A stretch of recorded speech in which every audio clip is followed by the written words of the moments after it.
Сәлем достар, бүгін біз сіздермен өте дәмді панкейктер жасап үйренетін боламыз.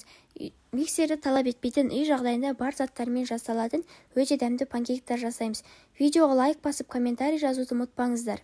Ол үшін ең алдымен жұмыртқамыз бен қантымызды араластырып, оның үстіне шым-шым тұз салып, жақсылап араластыратын боламыз. Оның үстіне майды құйып, екеуін тағы жақсы араластырамыз. Үстіне сүтті құямыз. Осы массамызды жақсылап біркелкі қылып араластырамыз. Енді массамыздың үстіне ұн мен разрыхлителді араластырып салатын боламыз. Ұнымызға разрыхлителді араластырамыз және бұл ұнды 3 бөлікке бөліп қосамыз. Сол кезде массамыз біркелкі әрі жақсы араласатын болады. Біркелкі болғанша жақсылап араластырамыз. Енді қызып тұрған табамызға массамызды құятын боламыз. Табаға ешқандай май жағудың керегі жоқ.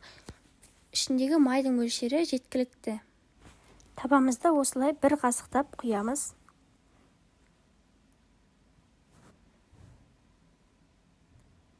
Міне жақындатып көрсетейін.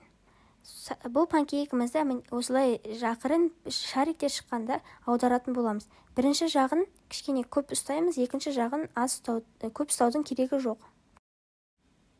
Міне біздің панкейктарымыз дайын болды. Осылай әдемілеу үшін үстіне шоколадты ерітіп қойсаңыздар болады. Астарыңыз дәмді болсын. Отбасыларыңызды жасап қуантсаңыздар болады. Шайға өте дәмді болады.